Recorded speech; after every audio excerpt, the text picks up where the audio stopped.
안녕하세요. 스마트코인 트레이딩입니다. 보라코인, 아키월드 오픈, 이걸로 보라코인 가격을 올릴 수 있을까? 아키월드 게임이 드디어 오픈을 했습니다. 많은 사람들이 기대를 하고 있는 RPG 게임에 코인을 얹은 이 게임이 과연 보라코인 가격을 올릴 수 있을지, 지금은 어떤 상황인지, 그리고 우리가 어떤 걸 기대해 볼 수 있을지 한번 보도록 하겠습니다. 자, 이게 뭘로 보이십니까, 여러분? 누가 봐도 무언가 이상한 부분이 있죠. 보통은 한 사람이 하나의 핸드폰을 가지고 참여를 해야 되는데 렉을 짜서 이렇게 진열하다시피 해놓고 돌리고 있는 거예요. 게임이 돈이 되면 어디든 팜이 생기고 우리는 봇들과 채굴 경쟁을 해야 된다. 그러니까 이런 식으로 거의 농장 또는 공장형으로 코인을 뽑아낸다라는 거죠. 통계상으로 P2E 게임은 절반이 봇이다. P2E 게임 다들 손으로 할 것 같지만 절반이 봇으로 돌아간다라는 겁니다. 바이낸스 2위 게임파이의 경우 55%가 봇이다. 절반이 넘는 계정들이 봇이다라는 거죠. 나는 예전에 헤비 유저가 SI를 제작 요청하거나 누군가가 이 프로그램을 유료 배포했을 거라 생각했다. 그러니까 이 게임에서 돈을 많이 쓰는 사람이나 아니면 레벨이 높고 이 게임에서 영향력을 펼치는 사람이 다른 업체에다가 야 이거 이렇게 하면 좋겠는데 라고 하면서 소프트웨어를 개발해서 쉽게 플레이를 할 수 있도록 만들었다던가 아니면 이거 돈 되겠는데 라고 생각하는 이런 개발 역량을 가진 쪽에서 개발을 해서 유료로 팔았을 것이다 라는 거죠. 그런데 크립토 업계에서는 회사가 직접 만드는 경우도 꽤 많다. 이게 아이러니하죠. 보통은 유저의 레벨에서 이런 것들이 만들어지고 유통이 되고 하는데 크립토 업계에서는 회사가 직접 만든다라는 겁니다. 왜 그런가 봤더니 블록체인은 투명하기 때문에 조작이 쉽지 않아서란다. 당첨 확률 0.08%, 전남대 경품 당첨 조작은 기막힌 우연 결론. 총학생회의의 투표 격려 이벤트 경품 추첨이 주최 측으로 돌아가서 말이 많았던 거겠죠. 그런데 결국은 해프닝이었다 이런 식으로 넘어간 거예요. 블록체인이 아니라면 이렇게 우연이라는 개소리로 우기면서 비용 절감을 할 수 있지만 블록체인으로 만드는 경우 그게 쉽지 않다. 그죠? 경품 이벤트 같은 거 보통 실제 유저한테 경품 주지 않고 가계정 같은 데다가 경품을 줘버리는, 그래서 실제로는 큰 지출이 없는 이런 경우가 많죠. 그런데 블록체인으로 만들어서 운영을 하게 되면 이런 장난이 불가능하다라는 겁니다. 그래서 계산이 복잡해진다고 한다. 특히 P2E 게임은 체리피커들의 비율 조절을 실패하면 퍼주다가 사업은 끝이 난다. 어쨌든 유저가 게임을 하면서 유지가 되고 생태계가 돌아가고 하면서 게임이 계속 커나가고 성장을 해야 되는데 체리피커들, 돈만 쫓아다니는 사람들이 어떻게 하면 꼼수를 써서 빠르게 코인을 만들어내거나 보상을 받거나 이런 것들을 찾아다니는 쪽을 조절하지 못하면 위에서 보신 이 봇을 대거 운영하는 팜 같은 곳에 돈이 호로록 들어가고 빨리고 끝이 날 수 있다라는 거예요. 결국 망한다라는 거죠. 그래서 파워 유저가 얼마냐에 따라 그들에게 돌아가는 몫을 줄이기 위해 P2E 제작사에서 봇을 투입시켜 비율을 조절하는 번거로운 일을 한다고 한다. 뭔지 아시겠죠? 그러니까 상위 유저들이 돈을 호로록 가져가는 이런 사태를 막기 위해서, 이런 상황을 줄이기 위해서 직접 봇을 개발해서 돌려서 그 비율을 조절한다라는 거죠. 어떻게 보면 이런 것도 블록체인의 힘인가 싶다. 사실 이런 게 맞냐 틀리냐를 봤을 때 참 애매한 부분인 것 같아요. 그죠? 유저 입장에서는 야 그게 말이 돼? 라고 할 수 있지만 운영하는 입장에서는 제대로 운영이 돼야 되는데 이런 헤비롤러들이나 체리피커들에 의해서 사업이 제대로 유지가 안 된다면 이런 식으로라도 대응을 할 수밖에 없다라는 점도 일부분 이해가 가네요. 블록체인은 이렇게 지갑을 연결하기 때문에 지갑을 분석하면 봇과 다중 계정을 탐지할 수 있다. 그죠? 지갑에 코인이 어떻게 들어갔고 나왔고 어디로 모였고 이런 것들을 추적해 보면 결국 요 놈이 이만큼의 계정을 운영하는 거였구나, 이런 것들이 추적이 되죠. 여기서 컬러로 칠해진 부분이 봇으로 정의된 듯하다. 그러니까 이렇게 많은 풀에서 이렇게 뭉텅 있는 애들이 봇이다 라고 볼 수 있는 거겠죠. 그런데 이렇게 봇이 성행할 수 있는 이유는 P2E 게임이 너무나도 심플해서 노가다에 가깝기 때문이다. 그러니까 어떤 단순한 액션이나 루트로 보상을 얻는 구조이기 때문에 이런 단순한 것을 자동으로 할 수 있게끔 만드는 게 쉽다라는 거죠. 과연 나는 이걸 게임이라고 할 수 있는지 모르겠다. 그죠? 사실 게임이라기보다는 노가다를 해서 보상받는 그런 구조이기 때문에 이걸 게임이라고 할 수 있냐라는 거죠. 그래서 일반적인 RPG의 경우 초창기에는 사용자 풀이 확보되기 전에 서버가 횡한 것을 막기 위해서 봇이 투입되면서 게임 매니저가 이를 항시 모니터링한다. 그러니까 처음 게임을 오픈했는데 사람들이 접속했는데 뭐야 유저도 없고 아무것도 없네? 횡하다. 이런 것을 막기 위해서 마을 같은 데다가 봇들 막 만들어 놓고 움직이는 거 보여주고 하면서 그래도 인기가 좀 있나 보네 하는 사람들이 많네? 라고 생각할 수 있게끔 만들어서 계속 게임을 이어나갈 수 있게 만든다라는 거죠. 그리고 추후 어느 정도 유저풀이 활성화되면 보스로 할 수 없는 동작들을 넣어둔다. 이런 과정들이 있다라는 거죠. 게임 속성 분석 및 게임 봇 규칙 기반 검출 기술. 여기서 게임사의 봇과 유저들의 봇이 싸우게 되는데 대표적인 게 에임 핵, 자동 조준이다. 그죠? 총싸움하는 게임 이런 거 하면 핵을 써서 안 보이는데 총 쏴서 죽여버리고 조금만 보여줘도 그냥 헤드샷 맞고 이래서 정말 재미없는 경우가 많죠. 핵몸살 앓는 오버워치 이용자 불만 심각. 자동 조준을 해주기 때문에 나는 열심히 숨어 다니고 한번 어떻게든 싸워보려고 하는데 살짝만 보이면 죽어버리고 이러니까 누가 하겠어요. 그죠? 힘들게 모아놓은 유저들이 봇에 의해 유저 수가 박살나는 경우가 많다. 그러니 운영사 입장에서는 이런 것들을 막기 위해서 노력을 하겠죠. 당연히. 그럼 이번에 카카오 게임즈에서 나오는 버디샷으로 한번 이야기를 해보자. 카카오 게임즈에서 또 새로운 P2E 게임을 출시를 하죠.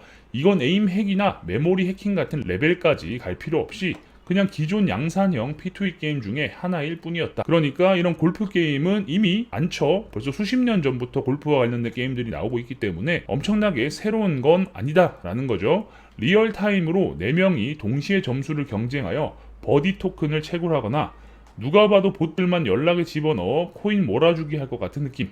사람이 봇 사이에서 플레이하면 자괴감이 들지도 모르겠다. 그죠? 봇은 자동으로 돌아가기 때문에 그 사이에서 나 혼자 이리 치고 저리 치고 해봐야 점수도 제대로 안 나오고 토큰 획득에도 불리할 가능성이 있다라는 거죠.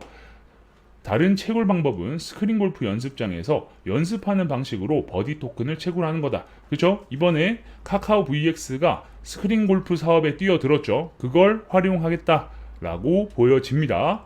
프랙티스 또한 골프를 끼얹는 단순 노가다 게임 가능성이 높아 보이는데 그냥 기존 P2E의 공식을 그대로 답습했다. 그러니까 기존에 있는 거에서 큰 차이가 없다.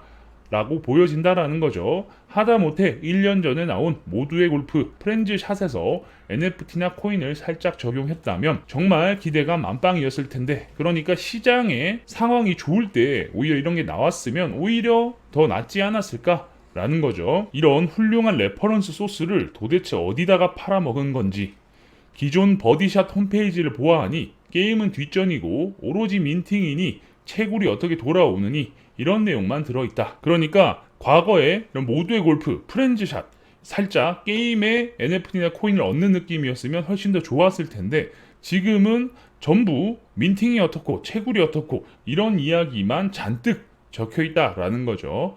게임 방식, 타격감이라든지 게임성에 대한 내용은 1도 없다. 그러니까 사람들이 정말 게임으로서 즐겨서 이거 재밌겠는데? 라는 기대감이 아니라 이거 어떻게 하면 돈 벌 수 있나? 이렇게 하면 돈 벌 수 있겠는데? 이런 쪽으로만 머리를 쓰게끔 만들고 있다라는 거죠. 그냥 기존 P2E에 카카오를 얹어서 보라코인 위에서 돌리는 거 말고는 다른 요소가 보이질 않는다. 그죠? 골프 게임이 사실 얼마나 혁신적이고 더 재밌고 이렇게 만들지는 모르겠지만 어쨌든 기존과 차별점이 뭐가 있냐?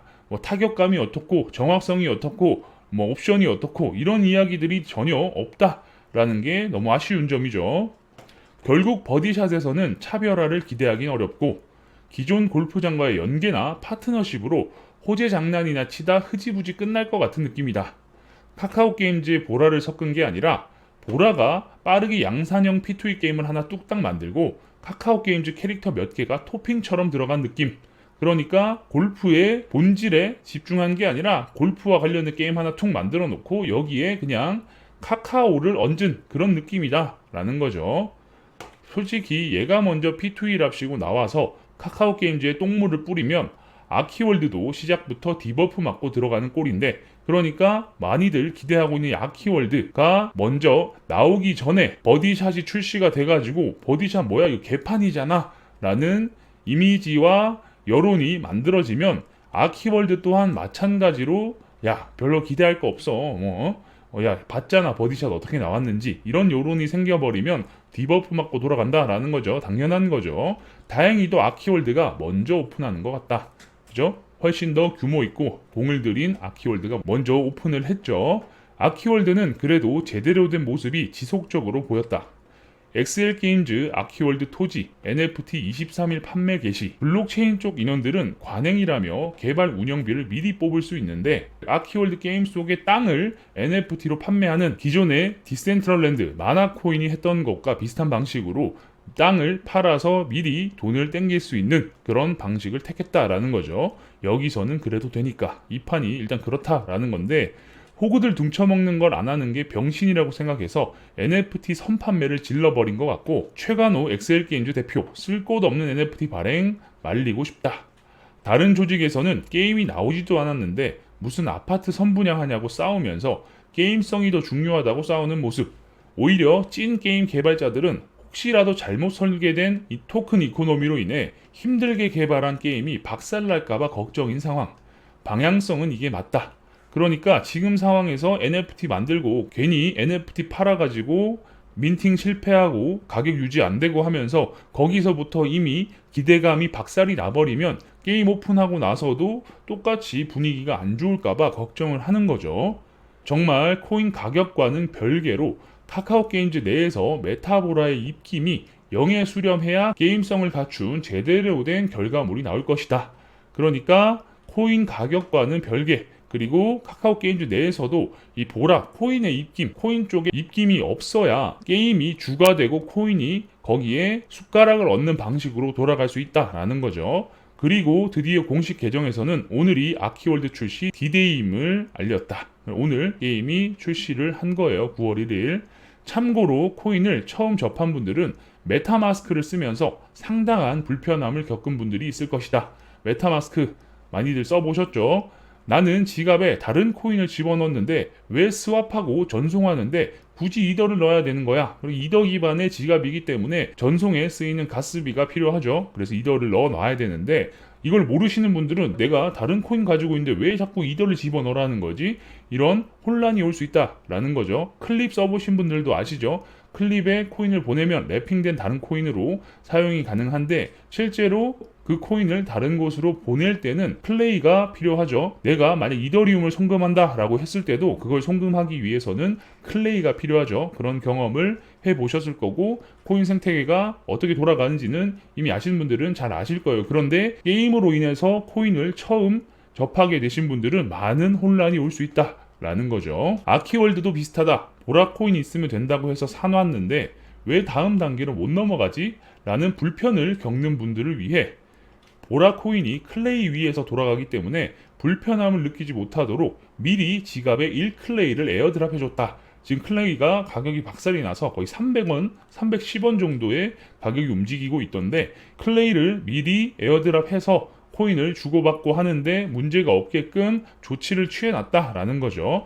아마 이것도 게임사에서 지갑들을 스캔해보고 왜 다들 클레이가 지갑 내에 없고 보라만 있지 싶어서 나온 대응이 아닐까 싶다. 보라만 잔뜩 집어넣어 놓고 말씀드린 것처럼 클레이가 없으면 송금도 못하고 하다 보니까 이러면 많은 불만이 튀어나오겠다. 이거 대응하다가 고객센터 불나겠다라고 판단을 해서 일단 미리 돈을 써서 해결을 했다라고 볼 수 있겠죠. 걱정되는 부분은 뭐 넘쳐나지만 제일 크리티컬한 것을 꼽으라면 난 이걸 들고 싶다. 지인 중에 한 명이 이 문제를 제기했었다. 쟤들 뭔데 T보라를 저렇게 막 뿌려대지? 너무 뿌리는데? 이거 어떻게 확인할 방법이 없네. 그러니까 T보라는 보라 토큰의 랩핑 코인이라고 보시면 됩니다. 보라와 T보라는 다른 체인상에서 코인을 옮기기 위한 유저 클레임에 의해 1대1 교환 방식으로 진행이 되는데 여기에 대한 부분이 불투명해 보인다. 그러니까 다른 체인에서도 이 보라를 사용할 수 있게끔 1대1 랩핑 구조인데 이 1대1이 제대로 맞냐라고 의심이 든다라는 거죠. 아직 익스플로러도 찾아보기 어렵고 T보라와 보라의 발행량이 1대1 매칭이 되는 것인지도 알기가 확인하기가 어렵다. 1대1이 아니라면 오히려 T보라가 훨씬 더 많은 양이 유통이 된다면 갑자기 시총이 늘어나 버리는 그런 효과가 발생하게 되죠. 거품이 낀다라고 볼 수 있겠습니다. 이 1대1 매칭이 흔들리면 게임이 아무리 재밌어봐야 누군가는 깨진 균형을 이용해 보라 기반의 모든 게임들의 밸런스가 무너진다. 이런 몇 가지 리스크만 잘 넘어간다면 아키월드는 NFT 쪽에서 경쟁자가 없으니 최소한 중박 정도는 하지 않을까 응원해 본다. 그러니까 게임 기반의 코인이 올라간 최초의 큰 대형 게임이기 때문에 많은 사람들이 또 기대를 하고 있죠. 그래서 이런 T보라로 인한 인플레이션이 발생해서 가격이 무너진다거나 이 빈틈을 가지고 또 장난을 하는 쪽이 생긴다거나 이렇지 않는다면 어느 정도 잘 되지 않을까라는 기대를 해볼 수 있다. 라는 겁니다. 잘 되면 보라한테도 분명히 긍정적인 영향이 있겠죠. 많은 사용자가 생기고 그 기대감으로 보라를 매수하고 홀드하고 하시는 분들도 생길 수 있고 게임 내에서 생태계에서 사용이 되면서 여러 가지 사용처가 생기면서 가격에도 긍정적인 영향이 미칠 수 있다라는 점 기대를 해볼 수 있겠습니다. 어쨌든 계속 말씀드렸던 야키월드가 이번에 오픈을 했습니다. 어떤 결과가 있고 어떻게 흘러가고 재단과 운영사 측에서는 어떻게 운영을 하는지 우리가 한번 잘 지켜보고 기대를 해보면 될 것 같습니다. 계속해서 관련된 내용이 나오게 되면 여러분들께 빠르게 알려드릴 수 있도록 하겠습니다. 영상이 괜찮으셨다면 구독과 좋아요도 눌러주시고요. 알림 설정을 눌러놓으시면 누구보다 빠르게 새로운 정보를 받아보실 수 있으니까 구독, 좋아요, 알림 설정까지 눌러주시면 감사하겠습니다. 궁금한 게 있으신 분들은 저희 커뮤니티에 들어오셔서 질문 남겨주시면 됩니다. 영상 하단에 커뮤니티 주소가 있으니까요. 클릭해서 입장하시면 되겠습니다. 경기도에 있는 블로그 주소도 영상 하단에 있으니까 클릭해서 들어가 보시는 것을 추천드립니다. 현재 글뿐만 아니라 과거 글부터 최신 글까지 쭉 보시면 코인과 관련된 인사이트를 넓히시는데 많은 도움이 되실 겁니다. 그럼 전 다음 영상에서 뵙겠습니다. 감사합니다.